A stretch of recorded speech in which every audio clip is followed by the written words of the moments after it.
भगवान सुखदेव राजा परीक्षित से कहते हैं, राजा हिरण्यकश्यप और हिरण्याक्ष ये दोनों भाई थे। जब भगवान ने हिरण्याक्ष का वध कर दिया, हिरण्यकश्यप ने भगवान से बदला लेने का मन बनाया। सभी लोग कथा में ध्यान दीजिए भाई। हिरण्यकश्यप ने भगवान से बदला लेने का मन बनाया, तपस्या करने के लिए जाने लगा। हिरण्यकश्यप की पत्नी है मां कयाधु। मां कयाधु ने पूछा, स्वामी आप तपस्या करने जा रहे हैं तो कब वापस लौटेंगे? हिरण्यकश्यप ने कहा, देवी कोई निश्चित समय नहीं, 10,000 वर्ष या उससे भी अधिक समय लग सकता है। हिरण्यकश्यप जंगल में तपस्या करने के लिए पहुंचा।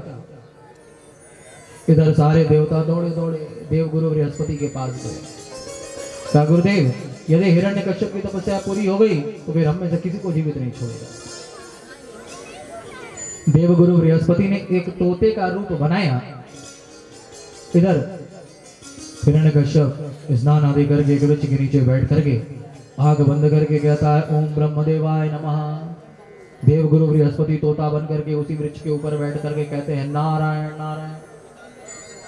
फिर ये कहता है ब्रह्मदेवाय नमः, फिर वो कहते हैं नारायण नारायण। आंख खोल करके देखा चारों तरफ है, कौन नारायण नारायण बोल रहा? 2 4 10 बार उन्हें ऐसे ही किया। अंत में तपस्या छोड़ करके घर वापस गया।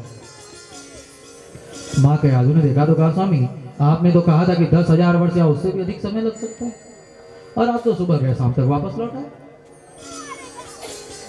तो ऐसा आपने क्यों किया? हिरण्यकश्यप ने कहा, देवी क्या बताएं, जैसे ही तपस्या करने के लिए बैठे वैसे ही एक बहुत बड़ा अपशकुन हो गया। क्या हो गया स्वामी? कहा, देवी जैसे ही तपस्या करने के लिए मैं बैठा वैसे ही न जाने कहां से एक तोता पेड़ के ऊपर आकर के बैठा और बार बार नारायण नारायण कहने लगा। मां कयाधु ने कहा, स्वामी क्या कह रहे हैं? हाँ देवी, वो तोता नारायण नारायण कहने लगा। मां कयाधु ने कहा, स्वामी तोता वाला नारायण नारायण कैसे बोल सकता है? वो कुछ और कह रहा होगा। नाना देवी, मैंने अच्छी तरह से सुना, वो तोता नारायण नारायण ही कह रहा था। इस प्रकार मां कयाधु ने बार बार कहलाते कहलाते कहलाते हिरण्यकश्यप से कुल 108 बार नारायण नारायण कहलवा दिया। बोलो भक्तवत्सल भगवान की जय। हाँ भाई, अब सब लोग कथा भी सुनो, ध्रुव जी कोई मत देखते।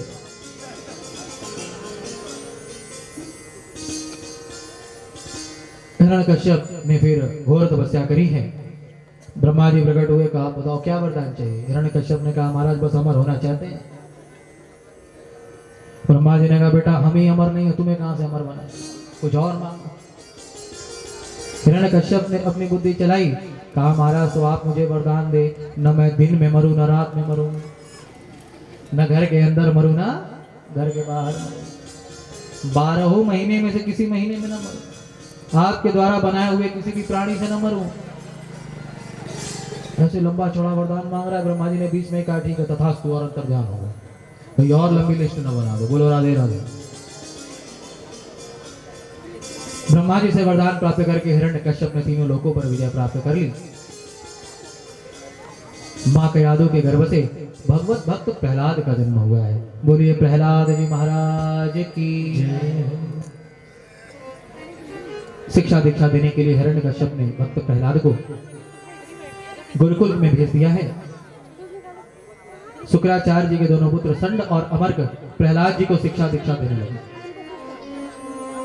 एक दिन प्रहलाद जी ने सारे असुर बालकों को बुलाया और उन्हें भगवान की कथा सुनाने लगे। सुनाते सुनाते प्रहलाद जी खड़े होकर के भगवान का कीर्तन करते हुए नृत्य करने लगे, और प्रहलाद जी के साथ साथ सारे असुर बालक भी नारायण नारायण करते हुए नृत्य कर रहे हैं। संड और अमर्क के कानों में आवाज दी, भाई ये कौन है नारायण नारायण करके कीर्तन कर रहा है? सैनिकों से कहा, जाओ जाकर के देखो कौन नारायण नारायण कर रहा है। सैनिकों ने आकर के देखा तो प्रहलाद जी के साथ साथ सारे के सारे असुर बालक नारायण नारायण करते हुए नाच रहे हैं। सैनिक प्रहलाद जी के पास आए, जैसे ही प्रहलाद जी को स्पर्श किया वैसे ही उनके हृदय में भी भगवान की भक्ति प्रकट हो गई और वो भी नारायण नारायण करते हुए नाचने लगे। थोड़ी देर बाद जब सैनिक नहीं आए तो संडार उमर को स्वयं दौड़े दौड़े आ करके देखा तो सारे असुर बालक प्रहलाद जी के साथ साथ सारे सैनिक भी नारायण नारायण करते हुए नाच रहे हैं। संडार उमर के ने कहा, अरे राम राम राम राम, लगता है तुम सब, यदि ये बात महाराज हिरण्यकश्यप को पता चल गई तो किसी को जीवित नहीं छोड़ेंगे। संड और अमर करे भी आकर के जैसे ही प्रहलाद जी को स्पर्श किया, उनके हृदय में भी भगवान की भक्ति प्रकट हो गई और वो भी नारायण नारायण शिव नारायण नारायण नारायण।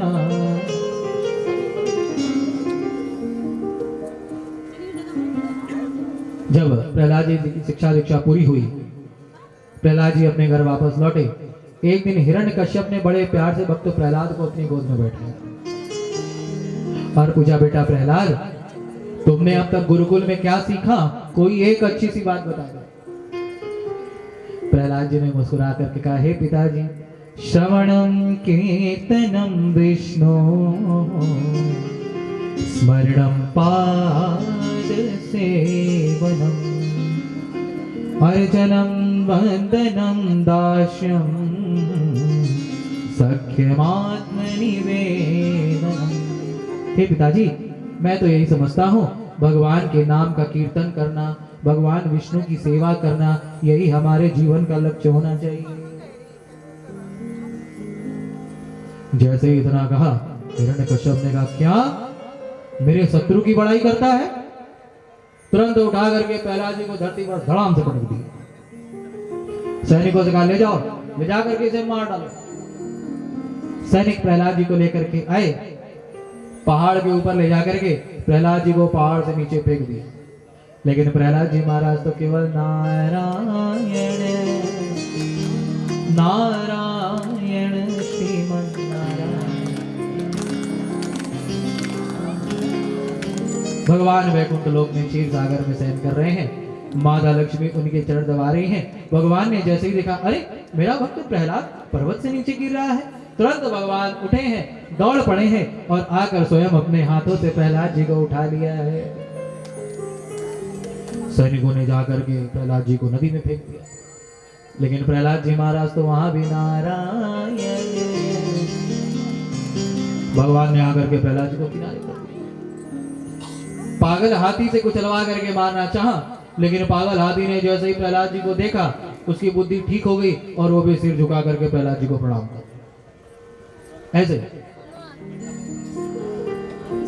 जब हिरण्यकश्यप प्रहलाद जी का बाल विवाह न कर पाया, एक दिन उसने क्रोध में आकर के कहा, है प्रहलाद, तू बहुत नारायण नारायण करता रहता है ना, बता कहां है तेरे भगवान? प्रहलाद जी ने कहा, पिताजी आप मुझसे पूछते हैं मेरा भगवान कहाँ है, लेकिन मैं तो समझता हूँ, हरि व्यापक सर्वत्र समाना प्रेम ते प्रगट हो ही मैं जाना। मैं तो समझता हूँ मेरा भगवान यत्र तत्र सर्वत्र समान रूप से विद्यमान है। हिरण्यकश्यप को क्रोध आया, उसने कहा, अच्छा तो क्या इस खंबे में भी है तेरा भगवान? हाँ पिताजी, इस खंबे में भी है मेरा भगवान। जहां भक्त की हाँ, भगवान वहां। जैसे ही प्रहलाद जी ने कहा, पिताजी इस खंबे में भी है भगवान, हिरण्यकश्यप को क्रोध आया है, उसने तलवार निकाली है। जैसे ही प्रहलाद जी को मारना चाहता है, वैसे ही उस खंबे को विदीर्ण करके स्वयं नरसिंह भगवान प्रकट हो गए हैं। बोला नरसिंह भगवान की जय। नरसिंह भगवान को प्रकट हुआ देख करके सारे देवताओं ने, ऋषि महर्षियों ने उनकी वंदना की है। नरसिंह भगवान ने क्रोध में आकर के हिरण्यकश्यप को पकड़ा है, पकड़ करके अपनी जांघ पर बिठाया है और कहा, देख तूने कहा था ना, न मैं धरती पर मरूं न आकाश में मरूं, न तू धरती पर है न आकाश में, मेरी जांघ पर है। तूने कहा था ना, न घर के अंदर मरूं न घर के बाहर मरूं, न तू घर के अंदर है न बाहर है, घर के चौखट पर है। तूने कहा था ना, न दिन में मरूं न रात में मरूं, न तो ये दिन है न तो ये रात है, ये संध्या का समय है। तूने कहा था ना, 12 महीने में समय किसी में न मरूं, तो एक महीने का अधिक मास मैंने तेरे लिए ही बनाया स्पेशल। तूने कहा था ब्रह्मा जी के द्वारा बनाए हुए किसी प्राणी से न मरूं, तो देख ले, मुझे ब्रह्मा जी ने नहीं बल्कि मैंने ब्रह्मा जी को बनाया। तूने कहा था ना मैं किसी अस्त्र शस्त्र से न मरूं। देख मेरे पास ना ही कोई अस्त्र है ना ही कोई शस्त्र है।